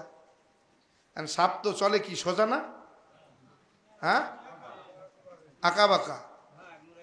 বেজি সাপের এই ব্যাক কল, রাস্তা দিয়ে চলার সময় একটু সোজা হয়ে চলতে পারো না? এত বুদ্ধি দিবি না, তোর চেয়ে কম বুঝি না, তোর চলা তুই চল, আমার চলা আমারে চলতে দে। বুঝবি বুঝবি, সময় হইলে বুঝবি, এখন বুঝবি না। তোরে বুঝাইলাম, ভালো লাগিয়া কইলাম, বুঝলি না তো চল, বুঝবি না পরে। কয়া বেজি গেছে গা, সাপে ধান খেতের মধ্যে বইয়া রইছে। ওইদিকে ধান খেতের মালিক ধান পাইকে গেছে, তো কাটার জন্য কাশি নিয়ে হাজির। যায় কেবল ধানের গোজ ধইরা কাশি দিয়ে একটা পোজ মারছে, সাপটায় ফোঁস করে উঠছে। এখন ধান খেতের মালিকে কয়, ওরে বদমাইশ, আমার জমিনে থাকবি, আমার জমিনে খাবি, আর আমারে ফোঁস দিবি? দাঁড়া, তোরে সাইজ করে লই। ফিডার চোটে সমান, ফিডার চোটে কি সমান, আইলের উপরে টান টান করে শোয়া রাখছে। বেজি সন্ধ্যাবেলা বাসায় যায় আর দেখে, তাকায়, কিরে ঘটনা কি? এদি সমান হয়ে সোজা হয়ে শুয়ে রয়েছে, ঘটনাটা কি? কাছে দেখে, এই কিরে, তোরে এত করে কইলাম যে সোজা হয়ে চল, সোজা হয়ে চল, বুঝলি না, বুঝলি না। সোজা তো তুই ঠিকই হইলি, মরার পরে আগে হইলি না। কথা কন, কথা কন। এই যে এত বুঝাইতেছি, এই যে এত বুঝাইতেছি, প্রায় 2014 সাল থেকে বুঝাইতেছি, এর পরেও বুঝ নাই, বুঝ নাই। কয় বুঝবি বুঝবি, কবে? মরার পরে, কবরে গেলে। কখন? মরার পরে, কবরে গেলে বুঝবি এর জ্বালা কি। কথা কন, কথা কন, ঠিক কিনা প্রিয় ভাই? এত যে বুঝাইতেছি, বোঝ নাই, বোঝ নাই, বোঝ নাই, আসলে হেদায়াত নাই। বলে হেদায়াত কি একবারে মামার বাড়ির পাকা কলা যে আপনি লইয়া সুইল্লা খাইবেন? হ্যাঁ, হেদায়াত এত সহজ না। মাইয়াহদিহিল্লাহু ফালা মুদিল্লা লাহু ওয়া মায়ুদলিলহু ফালা হাদিয়া লাহু। স্পষ্ট কথা আল্লাহ বলেন, হেদায়াতের চাবিকাঠি আমি রবের হাতে, এটা সত্য। হেদায়াতের মালিক আমি আল্লাহ, এটা সত্য। কিন্তু হেদায়াত না চাইলে তো আমি মাওলায়ে কারিম হেদায়াত দিই না। কথা বলেন, কথা বলেন। হেদায়াত যে চাবে না, আমি আল্লাহ তাআলা তাকে হেদায়াত দেব না। কি কি সন্তানের না কানলে মায়ে বুকের দুধ খাওয়ায় না। তো আমি রব্বে কারিম তোমারে জান্নাত দিব, তোমার জন্য জান্নাত বানায়া রাখছি। তো তুমি যদি আমার কাছে নাই চাও, তো তোমারে দেব কেন? কি এজন্য হেদায়াত কিন্তু চাইতে হবে। বলে কেমনে চামু? আরে আল্লাহ যেদিন হেদায়াত দেবে সেই দিন হয়েই যাবে। হ্যাঁ, আমি বেনামাজিরে যদি কই বেড়া নামাজ পড়ো না কে, আয় নামাজ পড়ো না কে, হুজুর এত নামাজ কইলেন না, আল্লাহ যেদিন হেদায়াত দিবে এমনি নামাজি হয়ে যাবো। কি কথা কয় না? হ্যাঁ, বেটা রোজা রাখো না কে? হুজুর এত রোজা রোজা করেন না দি, আল্লাহ যেদিন হেদায়াত দিব সেদিন এমন রোজাদার হমু আমার মতো আর দুনিয়াতে দ্বিতীয়টা পাবেন না। বেটা পর্দা করো না কে? হুজুর এত পর্দা পর্দা করেন না, আল্লাহ যেদিন হেদায়াত দিবে এমন পর্দাওয়ালা হমু বউর সামনেও পর্দা করবো। কি বোঝেন নাই? এরকম হেদায়াত আল্লাহ যেদিন দিবে সেদিন হেদায়াত পামু না রে বান্দার না। হেদায়াত কিন্তু আল্লাহ এমনি এমনি দেবে না, হেদায়াত চাইতে হবে। বলে কেমনে চামু? বলে ফজরের নামাজ পড়ছি। কখনকার? ফজরের। কখন? ফজরের নামাজ পড়ছি, পইরা আল্লাহর কাছে দোয়া করবো, হে রব্বে কারিম, আল্লাহ ফজরের নামাজ তো আপনি আমাকে পড়াইলেন, আদায় করাইলেন, ফজরের নামাজটা যেভাবে বললাম, হায় রব্বে কারিম জোহরের নামাজটা পড়ার তৌফিক আমারে দিয়েন। আল্লাহর কাছে চাইলে আল্লাহ তাআলা আপনাকে জোহরের নামাজ পড়ানোর সুযোগ কইরা দিতে পারে। কিন্তু আপনি যদি এখন নাই চান, তা আল্লাহ আপনার দায়ে ঠেকে পড়ছে, আপনার নামাজ পড়াইবে। আল্লাহ দায়ে ঠেকে পড়ছে আপনার হেদায়াত দিয়ে আপনার জান্নাত দিবে। হ্যাঁ, আপনি যদি জাহান নামে যান তো আল্লাহর ক্ষতি হয়ে যাইবে। আপনি জান্নাতে গেলে আল্লাহর মেলা উপকার হইবে। হ্যাঁ, আপনি জান্নাতে গেলেও আল্লাহর কিছু যায় আসে না, জাহান নামে গেলেও আল্লাহর কিছু যায় আসে না। হ্যাঁ, জান্নাত আর জাহান্নাম বানাইছেই আপনার জন্য। আপনি জান্নাতে যাবেন না জাহান নামে যাবেন এটা আপনার একান্ত ব্যক্তিগত ব্যাপার। দুনিয়ার জমিনে মসজিদও আছে, মন্দিরও আছে, গির্জাও আছে। আপনি মন্দিরে যাবেন, মসজিদে যাবেন না গির্জায় যাবেন আপনার একান্ত ব্যক্তিগত ব্যাপার। হ্যাঁ, আপনাকে কেউ জবরদস্তি করবে না। এজন্য প্রিয় ভাই, আমি যেটা বলতেছিলাম যে প্রিয় ভাই, আল্লাহ তাআলা আমার মতো গুনাহগারকে হেদায়াত দিয়েছেন, এমনি কিন্তু দেন নাই। বাবার কাছে বলতেছি, বাবা আমার আরো কিছু প্রশ্ন আছে করব, আপনি জানবেন? বলে বাবা বলো। আমি বললাম বাবা শুধু এখানেই না, না তস্য প্রতিমাস্তে, সৃষ্টিকর্তার নাকি প্রতিমূর্তি নাই, প্রতিচ্ছবি নাই, আকার আকৃতি নাই, দেখা যায় না, ধরা যায় না, ছোঁয়া যায় না, লাল নীল হলুদ না সবুজ তা অনুভবও করা যায় না। ও বাজান জানতে চাই, যদি তাই হয় 12 মাসে 13 খোদা, 33 কোটি দেব দেবী, তুলসীর গাছের তলায় 64 কোটি ভগবান, কোথায় আছে তার কি প্রমাণ? বলে বাবা আমার জানা নাই। কেন করো? বলে বাপ দাদা পূর্বপুরুষ করছে তাই। সোজা দলিল, দাদাই করছে তাই। কে করছে? বাপ দাদাই করছে, এজন্যই করতেছি, এছাড়া করতাম না। কি সুন্দর দলিল, চিন্তা করা যায়। এবার বাবারে কইলাম বাবা সব ঠিক আছে, বুঝলাম, আপনি কি আপনার ধর্মগ্রন্থ মানেন? বলে কি? আমি বললাম বাবা আজকে যেই ধর্মকে আমরা হিন্দু ধর্ম বলছি, যেই ধর্মকে আমরা সনাতন ধর্ম বলছি, যেই জাতিকে আমরা হিন্দু জাতি বলছি, হ্যাঁ, যেই ধর্মগ্রন্থকে আমরা মূল ধর্মগ্রন্থ বলছি, এটা কি আসলেই বিশুদ্ধ নাকি বানানো? বলে বাবা এটা কি বুঝাতে চাও তুমি? আমি বললাম বাবা পৃথিবীর জমিনে যখন তোমাদের পরিচয় ছিল, তোমরা যখন দুনিয়াতে হিন্দু হিসেবে এসেছিলে, তোমাদের নাম হিন্দু ছিল না, তোমাদের নাম ছিল আর্য জাতি, তোমাদের ধর্ম ছিল আর্য ধর্ম, তোমাদের ধর্মের নাম ছিল আর্য ধর্ম, তোমাদের জাতি ছিল আর্য জাতি। তোমরা হিন্দু ছিলে না, তোমরা ছিলে আর্য জাতি, তোমাদের মূল ধর্মগ্রন্থ ছিল বেদ। আজকে যারা বলছে আমরা হিন্দু জাতি, আমাদের ধর্ম হলো সনাতন, আমাদের ধর্ম হলো আমাদের মূল ধর্মগ্রন্থ শ্রীমদ্ ভাগবত গীতা, বাবা এই কথাটাকে আমি মানতে পারি না। বাবা কয় সত্য কথা। শেষ। প্রিয় ভাই, এজন্য বাবা বলতেছে কি বলতে চাও তুমি? আমি বললাম বাবা তেমন কিছু বলতে চাই না, শুধু জানতে চাই, জানতে চাই, জানতে চাই। বলে কি জানতে চাও বলো? আমি বললাম বাবা এখানেই শেষ না, জানতে চাই সৃষ্টিকর্তা কয়জন? বলে হ্যাঁ সৃষ্টিকর্তা অবশ্যই একজন। আমি বললাম তাইলে 12 মাসে 13 জন? বলে এক এক ক্ষমতার রূপে আমরা এক এক সময় সৃষ্টিকর্তাকে এক এক ভাবে পূজা অর্চনা করে থাকি, এজন্য 12 মাসে 13 রকমের খোদা বানাইয়া আমরা সেই এক খোদাকেই ডাকি। নাউজুবিল্লাহ কইবেন না? আমি বললাম বাবা মানতে পারলাম না। বলে কেন? আমি বললাম বাবা সৃষ্টিকর্তা তো একজনই, একমে বা দ্বিতীয়ম। বলে সৃষ্টিকর্তা এক, অদ্বিতীয়। বলে বাবা তারপর কি বলতে চাও? বললাম বাবা একম এবম অদ্বৈতম। বাবা কয় মানে কি বলো? আমি বললাম বাবা ভগবান সৃষ্টিকর্তা বলতেছে আমি কারো মুখাপেক্ষী নই, বরং সমস্ত সৃষ্টি জগৎ আমার মুখাপেক্ষী। ঠিক কিনা? বাবারে কইলাম বাবা একম ব্রহ্ম দৈত্য নাস্তি নহিনা নাস্তি কিঞ্চন। বাবা জানতে চান মন্ত্রের মানে কি? বলে কি? আমি বললাম বাবা বেদ বলতেছে আমি সৃষ্টিকর্তার, না আছে আহার, না আছে নিদ্রা, না আছে স্ত্রী, না আছে সন্তান, না তিনি জন্মগ্রহণ করেছেন না জন্ম দিয়েছেন। আল্লাহ তাআলা কোরআনে কারিমের মধ্যে জানায়া দেয় কুল হুয়াল্লাহু আহাদ। হে নবী জানায়া দেন আমি আল্লাহ এক এবং অদ্বিতীয়।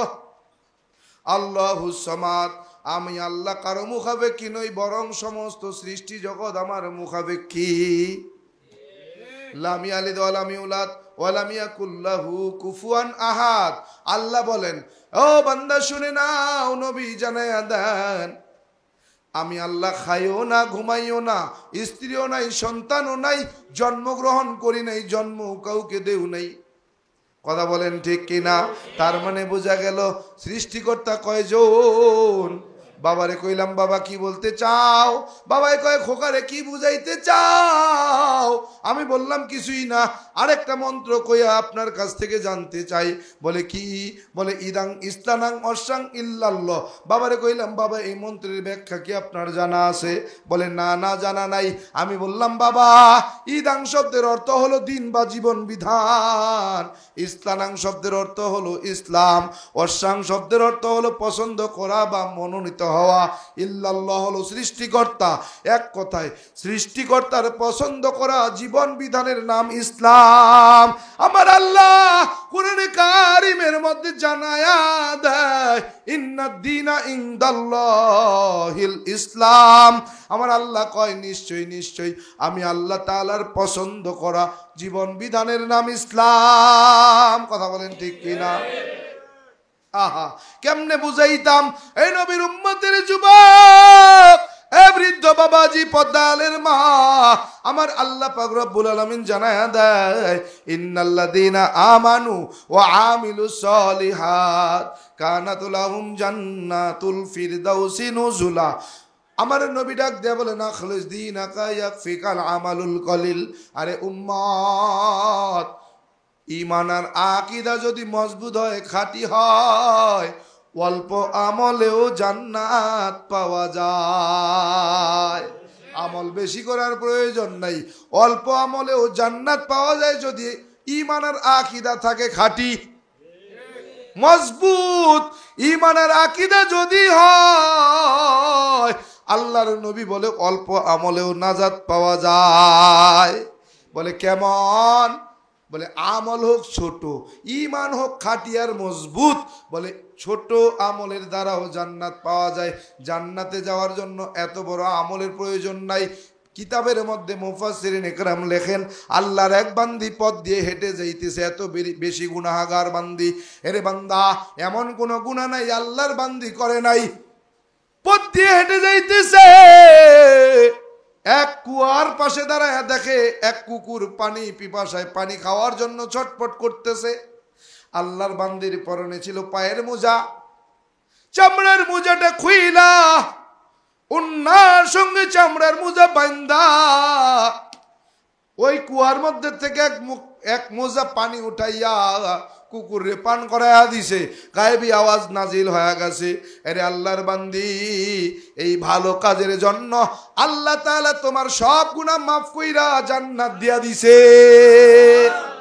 এই রকম এ নবীর উম্মত, এ যুবক, এ বৃদ্ধ বাবাজি, পদ্মালের মা, ছোট আমলেও নাজাত পাওয়া যায়।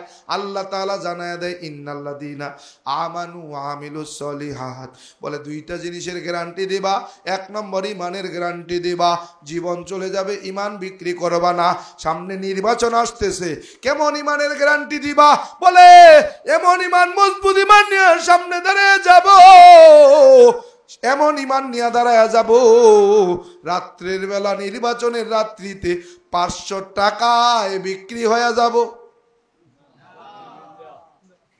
হ্যাঁ না, দেখবেন কত আল্লাহর ওলি আছে, কত আল্লাহর ওলি এমন জজবা নিয়ে চলে, আরে জীবন চলে যাবে ইসলাম কায়েম করব। এত মজবুত ইমান নিয়ে কথাগুলো বলে, নির্বাচনের রাত্রিতে যখন কাছে যায় কয় ভাই 500 টাকা লো, একটা ভোট দিবি। কয় ঠিক আছে। এইখানে কুত্তায় কয়, কুত্তায় কিসে কুত্তায় কয়, কয় তুই আমার তেও খারাপ, আমারও তো একটা মূল্য আছে, দাম আছে, তাও তোর নাই। কি কি কয়, কি কয়, কয় এই জায়গাটায় তুই আমার থেকেও নিকৃষ্ট, খারাপ। কেন? কয় বালহুমা দল, কুকুর শুকরের থেকেও তুমি খারাপ। কি ঠিক না? কেমন কেমন দুনিয়ার জমিনে সব কিছুর দাম আছে না নাই? একটা উট কিনতে যাবেন, দামি না কম দামি? কেমন দাম? বলে একটা উটের দাম কমপক্ষে 5 লাখ থেকে শুরু করে উপরে 10 লাখ, 15 লাখ, 20 লাখ। কি ঠিক না? একটা গরুর দাম আছে না নাই? সর্বনিম্ন ধরে নিলাম যেটা খাবার উপযুক্ত 40,000-এর নিচে তো আর পাবেন না। একটা গরু 40,000 থেকে 5 লাখ পর্যন্ত হয়। কি ঠিক না? একটা গরুরও দাম আছে, একটা ছাগলেরও দাম আছে, রাম ছাগল বড় যেটা হয়, এর সর্বনিম্ন 10,000 টাকার থেকে শুরু করে 50,000 পর্যন্ত হয়। বড় লোকরা একটা কুত্তা পালে, বিলাতি কুত্তা। কথা কন, কথা কন। বিলাতি কুত্তারও দাম আছে। কয় এই কুত্তাটাও কিনতে হলে একেবারে 10,000-এর নিচে পাওয়া যায় না, 10,000, 50,000 দাম আছে। কিন্তু একটা মানুষের ইমান নির্বাচনের রাত্রে মাত্র 500 টাকায় বিক্রি হয়ে গেছে। তাহলে কুত্তার দাম বেশি না ইমানের দাম বেশি? হ্যাঁ হ্যাঁ, এইখানে এই কুত্তায় কয় তুই আমার থেকেও নিকৃষ্ট, আমার থেকেও খারাপ। কি আমার থেকেও খারাপ? আরে আমারে তো 10,000 টাকা দিয়া কিনা আনছে, তুই ইমানটা একবারে 500 টাকায় বিচ্ছা দিলি। তোর মতো নিকৃষ্ট আর কেউ আছে? সামনে আইতেছে, কার ইমান কেমন এই দেখা যাইবে, এই মাঠেই দেখা যাইবে তা কার ইমানটা কেমন। কথা কন। 500 টাকা দিয়া ভোট বিক্রি কইরা এবার চেয়ারম্যান সাহেবের কাছে গেছেন, ভিজিএফ ওই টিসিবির কাট করতে কয় 5,000 লাগবে। কয় হাজার? 5,000। এখন আইসা কয় চেয়ারম্যান সাহেব ভোট দিয়ে বানাইলাম, আর চেয়ারম্যান সাহেব এখন একটা টিসিবির কাট করে দিব, 5,000 টাকা চাই। আরে চেয়ারম্যান, আগে যদি জানতাম তোরে কি ভোট দিতাম। কি আছে না নাই? এখন চেয়ারম্যান সাহেব কয় তুই কি আমার খালি খালি ভোট দা দিছ? 500 টাকা নিছ, তো 500 টাকার বিনিময়ে যেই ভোট তুই দিছ, তো এখন তোরে টিসিবির কার্ডটা দিমু, 5,000 টাকা না দিলে দিমু? 500 টাকার সুদে আসলে 5,000 হইছে। কথা কর। আপনি 500 টাকা খাইছেন, তো 5,000 টাকা দিয়ে টিসিবির কার্ড নেবেন না? তো নেবেন কি? আপনি যদি ওই রাতে একেবারে যোগ্য ব্যক্তিরে আপনি টাকা ছাড়া ভোটটা দিতেন, তো আমার তো বিশ্বাস যে আপনার টিসিবির কার্ডটা আপনার ঘরে পৌঁছাইয়া দিত। কথা কন। এই বাংলাদেশে আজ পর্যন্ত যত ইসলামী আন্দোলনের চেয়ারম্যান সাহেব হইছে, আমার তো জানা মতে কোনো চেয়ারম্যান সাহেবরা এখনো শুনি নাই কোনো টিসিবির কার্ডের বিনিময়ে, কোনো ওই 10 টাকার কার্ডের বিনিময়ে কারো কাছ থেকে 2টা টাকা নিছি। হ্যাঁ, আপনাকে ইউনিয়নের চেয়ারম্যান নিছে না? কি আকি দেন নাই? ও কি, আমি যতটুকু দেখছি, যতগুলো আমাকে চেয়ারম্যান আছে, আলহামদুলিল্লাহ 10 টাকার চাইলের কার্ডটাও ঘরে পৌঁছাইয়া দিছে। আরে ইসলামের নেতৃত্ব তো এরকমই। আপনি কষ্ট করে ইউনিয়ন পরিষদে এসে জন কামাই দিয়া কামলা কামাই দিয়া বসে থাকবেন কেন? আপনার ঘরে পৌঁছে দেওয়ার দায়িত্ব। এটা ইসলামী শাসন ব্যবস্থা যখন হবে তখন দেখবেন কত মজা, কত মজা, যে আপনার চাওয়ার জন্য যাওয়ার দরকার হবে না, আপনি পাওয়ার উপযুক্ত হলে আপনার ঘরে পৌঁছে যাবে। এই জন্য আমাদের ঈমান বিক্রি করা যাবে? হ্যাঁ, যাবে। তাহলে আজকের থেকে ওয়াদা করতে হবে, আল্লাহ যতদিন দুনিয়াতে বেঁচে থাকবো এই মজবুত ঈমান নিয়ে বেঁচে থাকবো, আর এই মজবুত ঈমান অনুযায়ী আমল করব। কি পারবো না ইনশাআল্লাহ? এই দুইটা জিনিস যদি আমরা করতে পারি, এই দুইটা জিনিসের গ্যারান্টি দিতে পারি, আমার রব্বে কারিম বলতেছে জান্নাতুল ফিরদাউস আমি তোমাদের লিখে দেব। এই জান্নাতুল ফিরদাউসে তোমরা প্রবেশ করবে, যত দিন খুশি থাকবে, কোনো দিন বের হওয়া লাগবে না। কিন্তু পণ্ডিত মশাইয়ের কথাটা বলতে চাইছিলাম, বলার সময় পাই না। পণ্ডিত মশাই বলতেছে, সঞ্জয় বাবু দুনিয়াতে যেমন শান্তি নাই, স্বর্গেও কিন্তু শান্তি নাই। চিন্তা করা যায় কেমন তারা পণ্ডিত, কয় দুনিয়াতে শান্তি নাই, স্বর্গেও শান্তি নাই। আচ্ছা, যেই স্বর্গে শান্তি নেই ওই স্বর্গে জামুকে কি?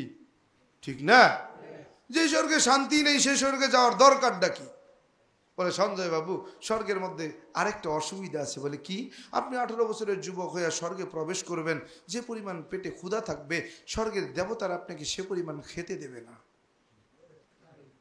অথচ আমার রব্বে কারিম বলেন, কুল্লামা রুজিকু মিনহা মিন থামারাতির রিজকা ক্বালু হাদাল্লাযী রুজিকনা মিন ক্বাবল। আমার আল্লাহ রব্বে কারিম ডাক দিয়া বলে, ও জান্নাতি মেহমানরা, জান্নাতে যাবার পরে তোমরা যা খেতে পছন্দ করতে তাই তোমাদেরকে পরিবেশন করা হবে। অথচ পণ্ডিত মশাই বললেন কি? বলে স্বর্গে যাবার পরে যেই পরিমাণ তোমার পেটে ক্ষুধা থাকবে স্বর্গের দেবতারা তোমাকে সেই পরিমাণ খেতে দেবে না। পেটে ক্ষুধার যন্ত্রণায় তোমরা পানি খাওয়ার জন্য সরোবরে দৌড়াবে, সরোবরের শ্রী স্রোত ধারার থেকে এক ফোঁটা পানিও তুলে তোমরা খেতে পারবে না। অথচ রব্বে কারিম বলে জান্নাতীরা জান্নাতে প্রবেশ করার পরে এমন একটা নহর দেওয়া হবে, বলে নহরের পানিটা হবে দুধের চাইতেও সাদা, মধুর চাইতেও মিষ্টি। এই পানিটা তোমরা ব্যবহার করবে, এই পানি কখনো ফুরাবে না। সুবহানাল্লাহ। বলতেছে সঞ্জয় বাবু স্বর্গে আরো একটা অসুবিধা আছে, সংক্ষেপে বলছি যেহেতু বেশি আলোচনা করব না, বৃষ্টির মধ্যে আর কতক্ষণ যায়। হ্যাঁ, আমিও অনেক দূর থেকে আসছি। গতকালকে জামালপুরের সেই ইসলামপুর মেলন্দ মাহফিল ছিল, ওখান থেকে কালকে রাত্রে রওনা করছি। এই চরমোনাই আসতে আসতে অনেক সময় কষ্ট হয়েছে।